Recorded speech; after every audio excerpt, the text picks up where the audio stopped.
কতটা তুমি হারালে বন্ধু, কেঁদেছে অন্তর। জানো না তুমি হারাবার ব্যথা, জানে পলাশির প্রান্ত। কতটা তুমি হারালে আনাস 24-এর একজন অকুতোভয় যোদ্ধা। একটা নতুন বাংলাদেশ বিনির্মাণের স্বপ্ন দেখে আমাদের সন্তানরা শহীদ হয়েছিল। সেই নতুন বাংলাদেশ বিনির্মাণে অংশ নিই। একদিনে 2 ভোট, সংসদ নির্বাচনে ভোট দিয়ে ঠিক করুন কেমন সরকার চান, আর গণভোটে ভোট দিয়ে ঠিক করুন ভবিষ্যতের বাংলাদেশ কেমন চান। সংস্কার চাইলে, পরিবর্তন চাইলে গণভোটে হ্যাঁতে সিল মারুন, সংস্কার না চাইলে নাতে সিল মারুন। মনে রাখবেন, এই পরিবর্তনের জন্যই আমাদের সন্তানরা শহীদ হয়েছিল, আহত হয়েছিল, রাস্তায় নেমেছিল। একটা ইনসাফ ভিত্তিক দুর্নীতিমুক্ত বাংলাদেশ যখন গঠন হবে, তখনই আমাদের সন্তানদের এই আত্মত্যাগ সফল হবে। দেশের চাবি আমাদের হাতে।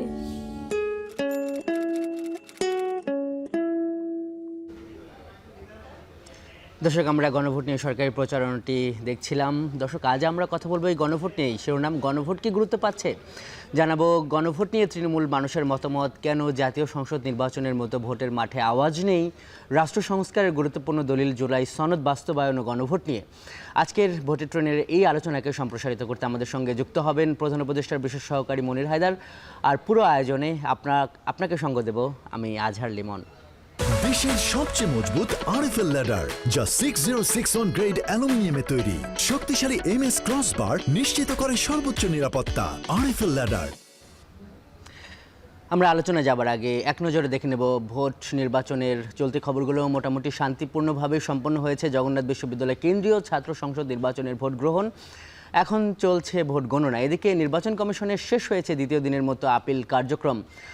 স্থানীয় পর্যায়ে বাতিল হয়েছে এমন 164টি সিদ্ধান্তের বিরুদ্ধে আপিল পড়েছে আজ। উল্লেখ্য, মনোনয়নপত্র যাচাই বাছাই শেষে সংশ্লিষ্ট রিটার্নিং কর্মকর্তারা মোট 723 জন প্রার্থীর মনোনয়ন বাতিল করেছেন। বৈধ প্রার্থীর সংখ্যা দাঁড়িয়েছে 1842 জনে।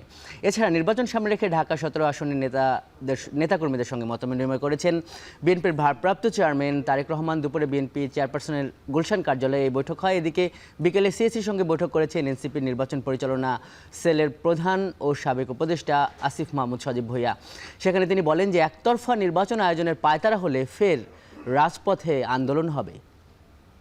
একই ধরনের পরিস্থিতিতে দুইজনকে দুই ধরনের রায় দিলেন, একজন এটা বাতিল করলেন আর একজন এটা বৈধ করলেন। এটা আমরা মনে করি যে স্পষ্টভাবেই একটি নির্দিষ্ট দলের প্রতি, একটি নির্দিষ্ট গোষ্ঠীর প্রতি প্রশাসনের এক ধরনের একতরফা এবং পক্ষপাতিত্বের পরিচয় আমরা দেখেছি। দর্শক, আজকের আলোচনার শিরোনাম গণভোট কি গুরুত্ব পাচ্ছে। আর আলোচনার জন্য বেলি রোড থেকে সরাসরি যুক্ত হয়েছেন প্রধান উপদেষ্টার বিশেষ সহকারী মনির হায়দার। জনাব মনির হায়দার, আপনাকে স্বাগত আজকের ভোটের ট্রেনে। আমরা আজকে গণভোট নিয়ে কথা বলছি। প্রায় মাস খানেক হয়ে গেল যে আসন্ন যে জাতীয় সংসদ নির্বাচন, এই নির্বাচনের তফসিল ঘোষণা হয়েছে এবং বলা যায় যে এখন থেকে মাসখানেক পর হয়তো ভোট গ্রহণের দিন, অর্থাৎ 12 ফেব্রুয়ারি। কিন্তু জাতীয় সংসদ নির্বাচনের সঙ্গে যে আরেকটি নির্বাচন আছে, সেই নির্বাচন নিয়ে তো আমরা তেমন আওয়াজ পাচ্ছি না। আওয়াজটা কি আপনি পাচ্ছেন? আমাদের কাছে মনে হচ্ছে আওয়াজটা কেবল দাঁড়িপাল্লা কিংবা এই যে ধানের শীষ, এগুলো নিয়ে। ধন্যবাদ আজহার আপনাকে।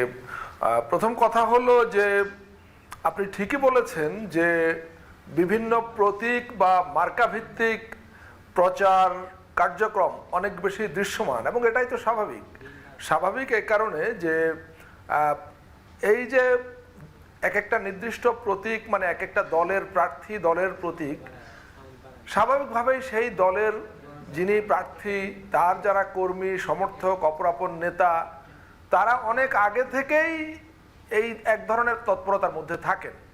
কিন্তু গণভোট এটা তো আর প্রতি নির্বাচনের সময় হয় না, প্রত্যেক 5 বছর পর পর এটা হয় না। দুঃখিত, গণভোট বাংলাদেশে হচ্ছে প্রায় 35 বছর পর। সুতরাং গণভোট বিষয়টা সম্পর্কে মানুষের এমনিতেও ধারণা নাই খুব সঙ্গত কারণেই। তবে আপনি ঠিকই বলেছেন যে ভোট গ্রহণের দিন এখনো 1 মাসেরও বেশি, মানে প্রায় 1 মাস 6 দিন বাকি আছে, এবং গণভোটের প্রচারের মূল কাজটা সরকারের তরফ থেকেই করতে হচ্ছে, নির্বাচন কমিশন করছে এবং রাজনৈতিক দলগুলো নিশ্চয়ই করছে এবং করবে, কিন্তু মূল উদ্যোগটা সরকারের তরফ থেকে নিতে হচ্ছে এবং সেজন্য সরকারের তরফ থেকে প্রয়োজনীয় প্রস্তুতি প্রায় সম্পন্ন। আমরা দেখতে পাবো যে আগামী 2-4 দিনের মধ্যেই ব্যাপকভাবে গণভোটের প্রচার, এটা একেবারে শহর বন্দর থেকে শুরু করে গ্রামাঞ্চলে ব্যাপকভাবে এটার প্রচার চলবে। এটার জন্য বিভিন্ন রকম মেকানিজম বা নেটওয়ার্ক রেডি করা হয়েছে এবং গভর্নমেন্ট বিশ্বাস করে বা আশা করে যে ভোট গ্রহণের দিনের বেশ আগেই দেশের সকল মানুষের কাছে গণভোটের লক্ষ্য, উদ্দেশ্য এবং বিষয়বস্তু পরিষ্কার হয়ে যাবে। না মনির হায়দার, মানে বাংলাদেশের যে বাস্তবতা, সেখানে মানে সরকারের পক্ষে সবার কাছে পৌঁছানো তো মানে সহজ ব্যাপার নয়, এবং রাজনৈতিক দলগুলোর সংগঠন রয়েছে। তো আপনি নিজেও স্বীকার করলেন যে রাজনৈতিক দলগুলো, এটাই স্বাভাবিক যে তারা তাদের প্রতীক নিয়ে এখন মাঠে ব্যস্ত আছে এবং সেটাই স্বাভাবিক। তো সেই ক্ষেত্রে কি মানে আপনাদের কি কিছু অনুশোচনা হয় যে গণভোটটা যদি আলাদা তারিখে হতো তাহলে সব পক্ষই এটা নিয়ে কথা বলতো, আওয়াজটা ওইভাবে থাকতো? দেখুন, অনুশোচনার কোনো প্রশ্ন নাই। এটা রিয়ালিটি বা বাস্তবতার সামগ্রিক হিসাব নিকাশ, বিচার বিশ্লেষণ করে সরকার এবং নির্বাচন কমিশন সিদ্ধান্ত নিয়েছে যে গণভোট এবং জাতীয় নির্বাচন একই দিনে অনুষ্ঠিত হবে এবং এই বাস্তবতার আলোকেই পরবর্তী কার্যক্রমগুলো গ্রহণ করা হচ্ছে। আর অনুশোচনার কারণ এই কারণে নেই যে রাজনৈতিক দলগুলো কিন্তু দল হিসাবে এখনো সে অর্থে প্রচারে নামেনি। প্রচারটা করছে নির্দিষ্ট প্রার্থীরা, যাদের প্রতীক আছে, দল থেকে মনোনয়ন পেয়েছেন কিংবা পাবেন বলে আশা করছিলেন। ধরেন এখন তো নমিনেশন পার্টিগুলো থেকে একটা মোটামুটি ঠিক হয়ে গেছে যে কোন দল থেকে কে পাচ্ছেন, কে পাবেন, কিন্তু আজ থেকে ঠিক 2 সপ্তাহ আগে চিত্রটা ভিন্ন ছিল। একই দল থেকে নমিনেশন পাবেন এই আশায় একাধিক ব্যক্তি, এমনকি কোথাও কোথাও 5, 7, 10 জন পর্যন্ত তারা প্রচারের মাঠে ছিলেন। এটা খুব স্বাভাবিক। আর গণভোটের বিষয়টা হচ্ছে যে গণভোট কিসের উপর হচ্ছে? গণভোট হচ্ছে বাংলাদেশের ইতিহাসে মহান মুক্তিযুদ্ধের পর সংঘটিত সবচাইতে বড় গণ অভ্যুত্থান বা আপরাইজিং, সেটার যে আকাঙ্ক্ষা, এই রাষ্ট্র ব্যবস্থার একটা ব্যাপক মৌলিক গুণগত পরিবর্তন করার জন্য। এটা এদেশের জনগণের এজেন্ডা, এটা কিন্তু কোনো ব্যক্তি বিশেষের, কোনো দলের বা কোনো মহলের এজেন্ডা না, নিশ্চয়ই সমগ্র জাতির সে বিষয়ে তো সবাই একমত, কিন্তু এখন এই যে মানুষের কাছে যে গণভোট যেরকম একটা, জি বলুন। না, আমি বলছি আপনার কাছে তো গণভোটের প্রচার কেমন হয় বা হতে পারে এরকম কোনো এক্সাম্পল আপনার সামনে নাই। কারণ আমি বিশ্বাস করি 91 সালে যখন গণভোট হয়েছে তখন আপনাকে যেহেতু আমি চিনি, হ্যাঁ, আপনার সেটা আমি জানি না তখন আপনার বয়স কত ছিল। তো বাংলাদেশের আমরা জানি প্রায় অর্ধেকের কাছাকাছি ভোটার তারা কখনো গণভোট দেখেনি, গত 16 বছর তো বিশেষ করে আমাদের মানে এখন যারা এবার নতুন প্রথমবারের মতো ভোট দেবে, এদের অনেকেই গত 16 বছরে ভোটের সঙ্গে কোনোদিন পরিচিত ছিল না যে ভোট কাকে বলে। সুতরাং গণভোটের সঙ্গে তো আরও অপরিচিত। গণভোটের ক্ষেত্রে এমনটাই ঘটে যে ভোট গ্রহণের আগের 3-4 সপ্তাহ মূলত এটার প্রচারটা হয় এবং এক্ষেত্রে সবসময় রাষ্ট্র এবং সরকার এটা ভূমিকা নেয়। জনগণের পক্ষে রাষ্ট্র এই জিনিসটাকে আয়োজন করে, এটার ব্যাপারে জনগণকে অবহিত করে এবং এটার জন্য যা যা করণীয় সেটা রাষ্ট্র এবং সরকার করে। এবারও তার ব্যতিক্রম হবে না। কিন্তু মনির হায়দার, যেটি দেখা যাচ্ছে যে রাজনৈতিক দলগুলোর পক্ষ থেকে তো যেমন ভূমিকা নেই, সেভাবে গণভোট নিয়ে বক্তব্য অস্পষ্ট। আপনার কাছে 2টা প্রশ্ন। এই পরিস্থিতিতে আপনার কি মনে হয় যে মানে গণভোটের একটা নেতিবাচক ফলাফল আসতে পারে? আরেকটা প্রশ্ন হলো যে রাজনৈতিক দলগুলোকে আপনি মনে করেন যে তারাও গণভোটের পক্ষে প্রচারণা করতে পারে? এই প্রশ্নের উত্তর আপনার কাছ থেকে নেব। জনাব মনির হায়দার, আপনি সঙ্গে থাকুন, আমাদের একটা বিরতিতে যেতে হচ্ছে। দর্শক, যাচ্ছি বিরতিতে, সঙ্গে থাকুন আপনিও। RICL TMX, যুগের পর যুগ স্থাপনা থাকে মজবুত।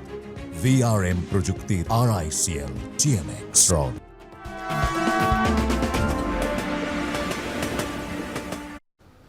বিরতির পর স্বাগত। দর্শক দেখছেন ভোটের ট্রেন্ড। শুরুতেই আমরা দেখে নেব গণভোটের প্রচারণার জন্য সরকারের উদ্যোগ, ভোটের গাড়ি নিয়ে প্রধান উপদেষ্টার বক্তব্য। সামনে আমাদের জাতীয় সংসদ নির্বাচন। এই লক্ষ্যকে সামনে রেখে যাত্রা শুরু করছে 10টি ভোটের গাড়ি। এসব গাড়ি দেশের 64টি জেলায় ঘুরে বেড়াবে।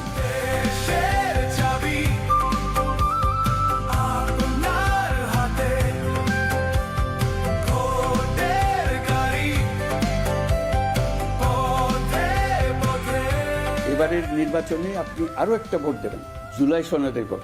আপনি যদি এই সনদ সমর্থন করেন তবে গণভোটে অবশ্যই হ্যাঁ ভোট দেন। আপনার সিদ্ধান্তে গড়ে উঠবে নতুন বাংলাদেশ। চলুন আমরা সবাই মিলে এই গণতান্ত্রিক যাত্রাকে সফল করি। ভোটের গাড়ি ঘুরে বেড়াচ্ছে আপনার এলাকায়। আপনার ভোটে গড়ে উঠবে আগামীর বাংলাদেশ, কারণ দেশের চাবি আপনার হাতে। দর্শক, আজকে আমরা কথা বলছি গণভোট কি গুরুত্ব পাচ্ছে এই শিরোনাম, এবং আমাদের সঙ্গে যুক্ত আছেন প্রধান উপদেষ্টার বিশেষ সহকারী মনির হায়দার। মনির হায়দার, এর আগে আপনার কাছে দুটা প্রশ্ন আমরা রেখে গিয়েছিলাম, সেই উত্তর তো দেবেনই, আমরা সময় বাঁচানোর স্বার্থে আরও আরেকটা প্রশ্ন করে রাখি। আপনি সরকারের উদ্যোগগুলোর কথা বলছিলেন এবং আমরা ওরকমই একটা উদ্যোগ দেখালাম যে 10টি ভোটের গাড়ি সারা দেশে তারা ভ্রাম্যমাণ বা সারা দেশ জুড়ে চষে বেড়াবে, তারা গণভোট নিয়ে মানুষকে সচেতন করবে। এবং এই যে প্রচারণাটি, সেটি আমরা দেখেছি যে প্রধান উপদেষ্টার ফেসবুক একটা পোস্ট দেওয়া হয়েছে, প্রায় 1,14,000 মানুষ এই তথ্যচিত্রটিকে পছন্দ করেছে, মন্তব্য 23,000 বেশি, 16 লাখ মানুষের মতো দেখেছে। এটা নিশ্চয়ই অনেক বেশি সংখ্যা, কিন্তু যেখানে 12 কোটি মানুষ, 12 কোটি ভোটার, সেখানে মানে এই ধরনের প্রচারণাকে কি আপনি যথেষ্ট মনে করেন কিনা? আগের প্রশ্ন দুইটার সাথে এই প্রশ্নটা একসাথে উত্তর দিতে পারেন। মনির হায়দার। ধন্যবাদ আজহার। প্রথম কথা হলো, আপনি সময় বাঁচান এবং আরও প্রশ্ন করেন, কোনো অসুবিধা নাই, কিন্তু আপনি বিরতির আগে যে প্রশ্ন করেছিলেন দুটো, সেই দুটো প্রশ্নের উত্তর আমার কাছ থেকে একটু ঠিকঠাক শোনেন, তারপরে আপনি আবার প্রশ্ন করেন। আমার প্রশ্নের উত্তরটা দেওয়া দরকার যাতে মানুষ ক্লিয়ার হতে পারে গণভোট সম্পর্কে। আপনার প্রথম প্রশ্ন ছিল যে আমরা কোনো নেতিবাচক ফলাফল আশা বা আশঙ্কা করছি কিনা। একেবারেই করছি না, দেশের একজন নাগরিক হিসাবে আমি করছি না। এই কারণে যে গণভোটটা আসলে কি নিয়ে হচ্ছে। গণভোটটা হচ্ছে বাংলাদেশের রাষ্ট্র ব্যবস্থার সংস্কার নিয়ে, তাই তো? কি সংস্কার হচ্ছে, কিভাবে হচ্ছে? আমরা জানি জুলাই অভ্যুত্থানের আকাঙ্ক্ষার মধ্য দিয়ে সমগ্র জাতি এই মর্মে ঐক্যবদ্ধ হয়েছে, একাত্ম হয়েছে যে 54 বছর ধরে আমরা যে রাষ্ট্র ব্যবস্থার মধ্যে ছিলাম সেখান থেকে আমাদের বেরিয়ে আসতে হবে, আমাদের অনেক কিছু পরিবর্তন করতে হবে, নতুন ব্যবস্থা আমাদের যেতে হবে। আমাদের আইনি ব্যবস্থা, আমাদের সাংবিধানিক ব্যবস্থা, এগুলোর ত্রুটি দূর করতে হবে। আমরা জানি গত 16 বছর বাংলাদেশে যে ফ্যাসিবাদী শাসন ব্যবস্থা কায়েম করা হয়েছিল সেটা কিন্তু সংবিধানের বাইরে গিয়ে করা হয় নাই, সংবিধানের মধ্যে থেকে করা হয়েছে। তার মানে সমস্যাটা সংবিধানে। আইনের মধ্যে থেকে করা হয়েছে, তার মানে সমস্যাটা আইনে। সুতরাং এই রাষ্ট্রকে, এই দেশের জনগণকে ব্যাপক সাংবিধানিক এবং আইনি সংস্কারের মধ্য দিয়ে যেতে হচ্ছে। আমরা জানি যে অনেকগুলো সংস্কার কমিশন গঠন করা হয়েছিল এবং তার ধারাবাহিকতায় জাতীয় ঐকমত্য কমিশন গঠন করা হয়েছিল। সেই কমিশন রাজনৈতিক দলগুলোর সঙ্গে দীর্ঘ ধারাবাহিক আলোচনা, যেটা পাবলিকলি টেলিভিশনে দেখানো হয়েছে, সেই আলোচনার মধ্য দিয়ে জুলাই জাতীয় সনদ 2025 চূড়ান্ত করা হয়েছে। রাজনৈতিক দলগুলো তাতে স্বাক্ষর করেছে। এই জুলাই জাতীয় সনদ তো আর এইবারের নির্বাচনকে টার্গেট করে করা হয়নি বা 5-10 বছরের জন্য করা হয়নি। এটা করা হয়েছে ফর মেবি নেক্সট 100 ইয়ার্স, 100 বছর কিংবা তারও বেশি সময়ের জন্য। এটা একটা স্থায়ী বা আরও পর্যায়ক্রমে এটাকে আরও সমৃদ্ধ করারও ব্যবস্থা রয়েছে। এই জুলাই জাতীয় সনদে যে সমস্ত সুপারিশ আনা হয়েছে তার মধ্যে যেগুলো সংবিধান সংশোধন সম্পর্কিত, সেগুলোকে নিয়েই এই গণভোট অনুষ্ঠিত হতে যাচ্ছে।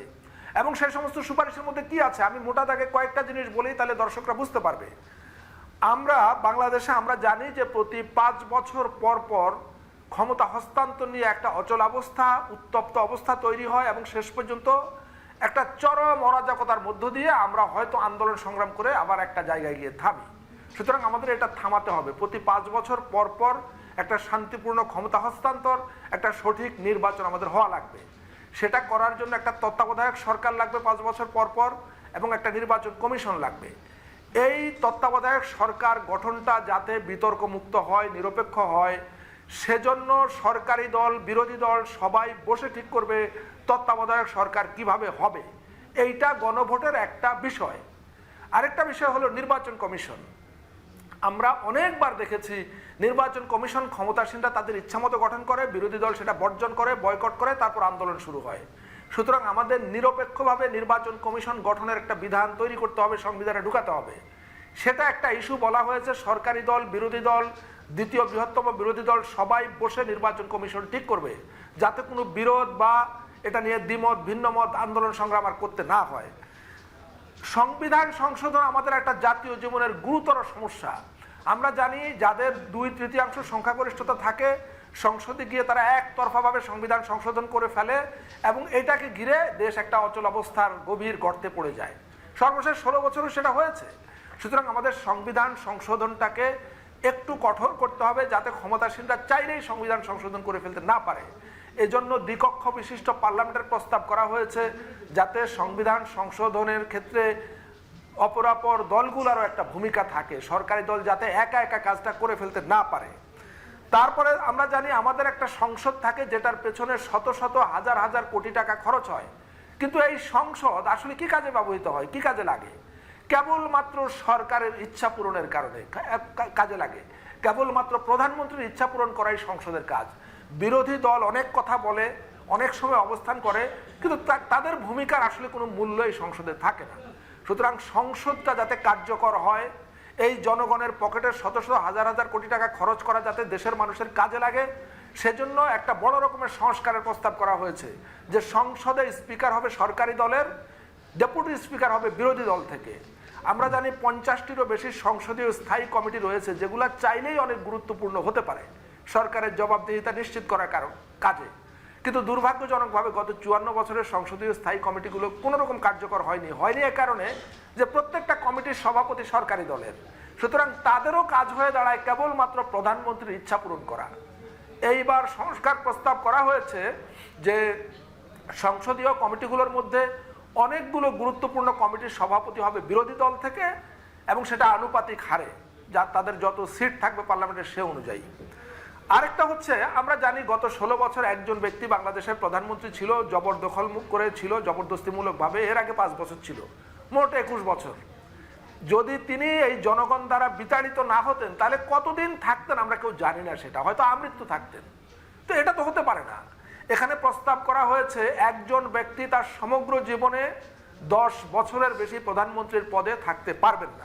আচ্ছা মনির ভাই এভাবে তো 48টি প্রস্তাবই আপনি ব্যাখ্যা করতে পারবেন এবং এগুলোর ব্যাপারে ইতিবাচক মনোভাবই আছে, কিন্তু মনির ভাই আমার যে প্রশ্নটা সেটা হলো, এই যে ব্যাখ্যাগুলো এগুলো কি মানুষের কাছে পৌঁছাচ্ছে, এবং আপনারা যে উদ্যোগগুলো নিচ্ছেন সেগুলো কি আপনার মূল্যায়ন কি যথেষ্ট মনে হচ্ছে? আজহার, আমার বিশ্বাস আপনার দর্শকরা আমার কথা শেষ হোক এটা চায়। আপনি আমাকে শেষ করতে দেন, আমি আর দুটো বলছি। আপনি জানেন যে আমরা অতীতে দেখেছি যে রাষ্ট্রপতির ক্ষমা নামের একটা ব্যাপার আছে, কুখ্যাত খুনিকে ক্ষমা করে ছেড়ে দেয়। এবার প্রস্তাব করা হয়েছে রাষ্ট্রপতি ক্ষমা করতে পারবেন না যদি ক্ষতিগ্রস্ত পরিবার অনুমতি না দেয়, সম্মতি না দেয়। তারপরে এখানে বলা হয়েছে যে দেশের বিচার ব্যবস্থাকে স্বাধীন এবং নিরপেক্ষ করা, যাতে ইনসাফ কায়েম হয়। এত কথা বললাম কি জন্য? আপনি প্রশ্ন করেছেন যে নেতিবাচক ফলাফল হবে কিনা।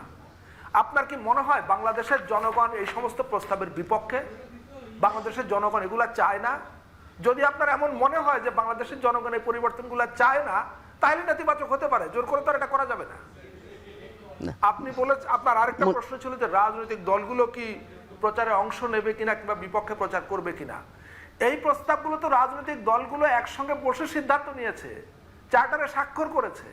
তো এত রাজনৈতিক দলগুলো এজেন্ডা, সরকারের এজেন্ডা, দেশের জনগণের এজেন্ডা।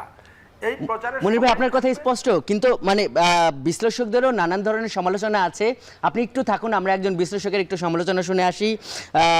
অধ্যাপক আসিফ সাহান উনি গণভোট নিয়ে একটি মন্তব্য করেছেন, আমাদের সঙ্গে কথা বলে আমরা সেই মন্তব্যটি একটু শুনে আসতে চাই। এটার কমপ্লিকেসি যেইটা এবং এটার যে বিভিন্ন ডাইমেনশন আছে, এই ডাইমেনশনটা বোঝার জন্য আপনাকে মানুষের কাছে রিচ করতে হবে। এবং যেটা একটু সারপ্রাইজিং, সরকার মনে হচ্ছে যে অনেকটা একাই কাজটা করছে। আমরা জানি যে বাংলাদেশে অসংখ্য এনজিও আছে যারা দীর্ঘ সময় ধরে মানুষের অ্যাওয়ারনেস রেজিংয়ের জন্য কাজ করে আসছে, এটা নিয়ে কন্টেন্ট বানিয়েছে, তাদের কাছে মানুষের কাছে তাদের রিচ আছে। সো এই এনজিওগুলো বা এই সিভিল সোসাইটি গ্রুপগুলোকে কেন সরকার সাথে নিচ্ছে না, তাদের কাছ থেকে পরামর্শ নিয়ে সে অনুযায়ী কন্টেন্ট তৈরি করছে না, বা তাদের মাধ্যমে কেন জনগণের কাছে প্রচারণা চালাচ্ছে না, এটা আমার কাছে পরিষ্কার না। দর্শক, আমাদের সঙ্গে আছেন প্রধান উপদেষ্টা বিশেষ সহকারী মনির হায়দার। আমরা অধ্যাপক আসিফ শাহান, উনি একজন রাষ্ট্রবিজ্ঞানী, উনি বলছেন যে সরকার অনেকটা একাই এই প্রচার প্রচারণায় নামতে যাচ্ছেন এবং এই বিষয়ে যে সমস্ত পক্ষগুলো যারা বিশেষজ্ঞ, বিশেষ করে এনজিওর কথা উনি বললেন, তাদেরকে আপনারা সম্পৃক্ত করছেন না বা সামাজিক সংগঠন, এই প্রশ্নের কি উত্তর দেবেন মনির হায়দার? দেখুন, আমি প্রফেসর আসিফ শাহানকে আমন্ত্রণ জানাই, তিনি আমাদের সঙ্গে যে কোনো সময় যুক্ত হতে পারেন। এইটা এমন কোনো বিষয় না যে সরকার আমন্ত্রণ জানিয়ে সবাইকে যুক্ত করতে হবে। আমি তো মনে করি এটা আসিফ শাহান সাহেবেরও এজেন্ডা, এনজিও সমূহেরও এজেন্ডা। সবাই নিজে থেকেই অনেকেই করছে, অনেকেই অলরেডি, আমি একাধিক এনজিওর কথা জানি, তারা জনগণের মধ্যে গণভোট সম্পর্কে সচেতনতা তৈরির কাজ করছে। আপনার এবং প্রফেসর আসিফ শাহানের অবগতির জন্য জানাই যে আর মাত্র একদিন পরে দেশের প্রায় 700 এনজিওকে নিয়ে আমরা আলোচনায় বসছি। তারা আমাদের কাছে আগ্রহ ব্যক্ত করেছেন যে আমরা যেন তাদেরকে গণভোটের প্রক্রিয়া এবং বিষয়বস্তু সম্পর্কে একটু পরিষ্কার করে বুঝিয়ে বলি, তাহলে সে আলোকে তারা ভোটারদের, তাদের যতটুকু নেটওয়ার্ক আছে, তারা সেই নেটওয়ার্ক ব্যবহার করে ভোটারদেরকে অবহিত করা বা সচেতন করার কাজ করবেন। সুতরাং এটা কোনো কিছুই থেমে নেই এবং আমি নিশ্চিত যে প্রফেসর আসিফ শাহান তিনিও এই জনগণকে গণভোট সম্পর্কে সচেতন করার কাজে অচিরেই নিজেকে নিয়োজিত করবেন এবং তার ইতিবাচক ভালো ভূমিকা আমরা দেখতে পাবো। জনাব মনির হায়দার, আপনাকে অনেক ধন্যবাদ আজকের ভোটের ট্রেনে যুক্ত হয়ে এভাবে মত প্রদান করার জন্য। আপনাকেও। দর্শক, যাচ্ছে আরেকটি বিরতিতে, সঙ্গে থাকুন আপনি।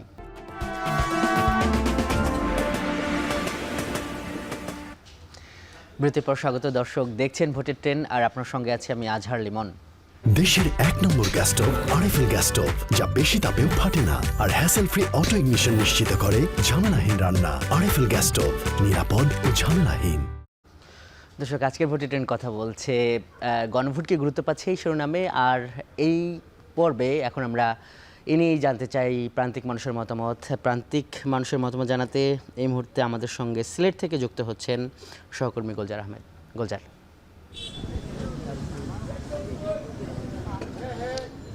লেমন, দেখুন, আসলে নির্বাচন যত ঘনিয়ে আসছে মানুষের মধ্যে, বিশেষ করে যারা ভোটার, তারা আসলে অপেক্ষায় রয়েছেন। তবে যে বিষয়টি বলা হচ্ছে গণভোট, অর্থাৎ গণভোটের পক্ষে প্রচার প্রচারণা কিংবা এর গুরুত্ব নিয়ে প্রার্থীরা যে ধরনের বার্তা দেওয়ার কথা ভোটারদের কাছে, আমরা মাঠ পর্যায়ে কাজ করতে গিয়ে দেখেছি প্রত্যেক দলের প্রত্যেক প্রার্থী তার দলীয় প্রচার প্রচারণা কিংবা দলীয় যে লক্ষ্য উদ্দেশ্য বা মার্কার প্রতি তাদের যে দুর্বলতা, সেই বিষয়টাই কিন্তু ভোটারদের কাছে তুলে ধরছেন।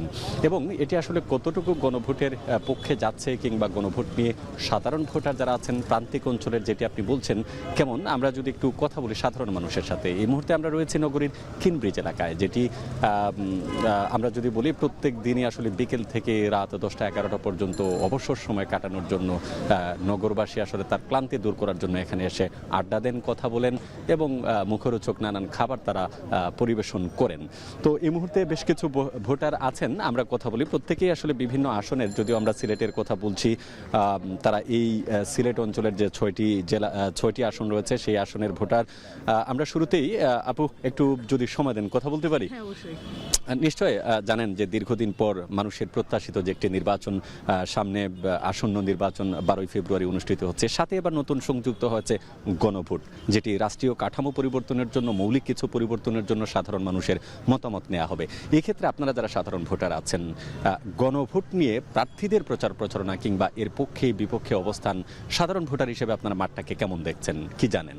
আচ্ছা, আসলে গণভোট নিয়ে এখন পর্যন্ত আমি সিলেটে কোনো প্রচার প্রচারণা দেখি নাই। জাস্ট চৌহাট্টা পয়েন্টে একটা বড় বিলবোর্ড দেখছি বিগত আই থিঙ্ক 2 দিন যাবত আর কি, একটা বিলবোর্ড। ইভেন যে প্রার্থীরা প্রচার প্রচারণা করছেন তারাও কিন্তু আসলে গণভোট নিয়ে বলছেন না যে গণভোট দিয়েন, হ্যাঁ দিয়েন বা না দিয়েন, এটাও বলে নাই। গণভোট নিয়ে তাদের কোনো মাথা ব্যথাই নাই, সবাই সবার মার্কা নিয়ে চিন্তিত আসলে। তো আমার কাছে মনে হচ্ছে যে আসলে গণভোটের যে প্রেক্ষাপটটা, এই প্রেক্ষাপটটা এখনো বাংলাদেশের প্রেক্ষাপটে তৈরি হয় নাই। কারণ গণভোটের যে বিষয়গুলো যদি আপনি দেখেন, যে এই যে সংসদের উচ্চকক্ষ নিম্নকক্ষ, এই জিনিসগুলো নিয়ে সাধারণ মানুষের কোনো আগ্রহ নেই আসলে। সংসদে কি হবে এটা আসলে সাধারণ মানুষ সংসদের ফাইটিং দেখে খুব মজা পায়, বাট সংসদে কি হবে এটা নির্ধারণ করতে সাধারণ মানুষ আসলে ইন্টারেস্টেড না। মানে আপনি যেটি বলতে চাচ্ছেন, এখন পর্যন্ত প্রার্থীরা যদিও নির্বাচনে এই বিষয়টিকে হাইলাইটস করার কথা, কিন্তু সেই জায়গায় তারা পিছিয়ে আছেন। অনেক ধন্যবাদ আপনাকে। আরও কিছু ভোটার আছেন দেখতে পাচ্ছি এখানে আসলে নানান পেশাজীবী মানুষ দিনের কর্মব্যস্ততা শেষে যেহেতু এখানে আসেন, আমরা যদি কথা বলি যে ভাই আপনি মানে কোন আসনের ভোটার?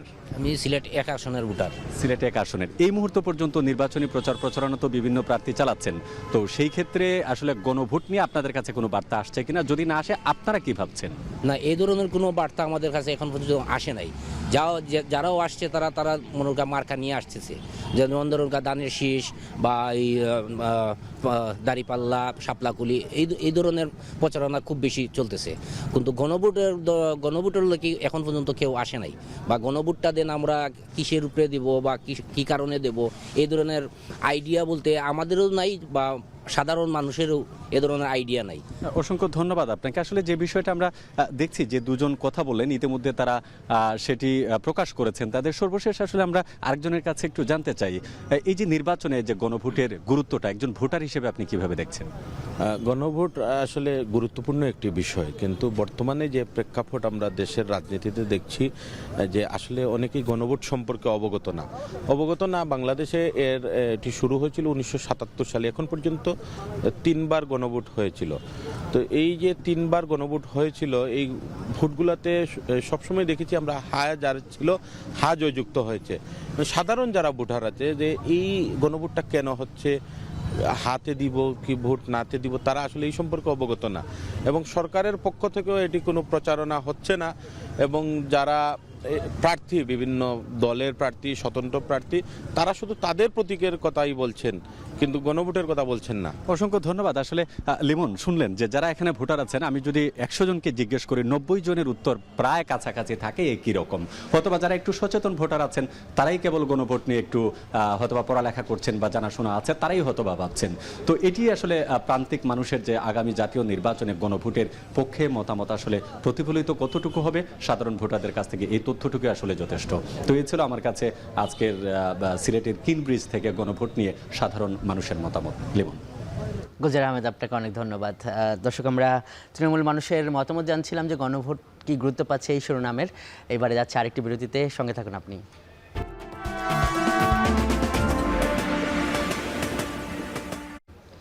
বিরতির পর স্বাগত আরও একবার। দর্শক, দেখছেন ভোটের ট্রেন। গণভোট কি গুরুত্ব পাচ্ছে এই আলোচনার একদম শেষ প্রান্তে আছি। গণভোট নিয়ে সচেতনতা তৈরিতে 8 বিভাগের জন্য আঞ্চলিকতাকে প্রাধান্য দিয়ে সরকারিভাবে 8টি গান ও নানা ধরনের তথ্যচিত্র নির্মাণ করা হয়েছে। শেষ করবো এসব প্রচারণার কিছু চুম্বক অংশ দেখে দেখে।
যখন অনেকেই বলল উপায় কি, তখন আমরা উপায় হয়ে দাঁড়িয়ে গেলাম পর্বত সম।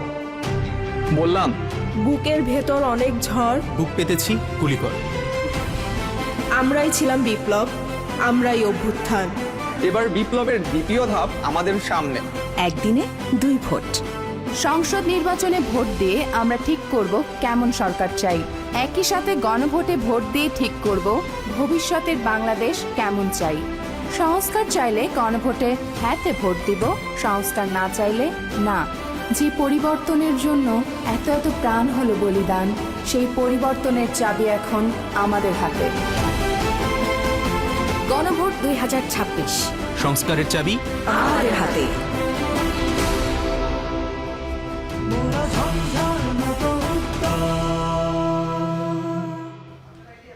সরকারি প্রচারণাগুলোর মাধ্যমেই শেষ করছি ভোটে ট্রেনের আজকের পর্ব। কাল আবারও দেখাবে নতুন পর্বে নতুন কোনো বিষয়ে। শুভকামনা।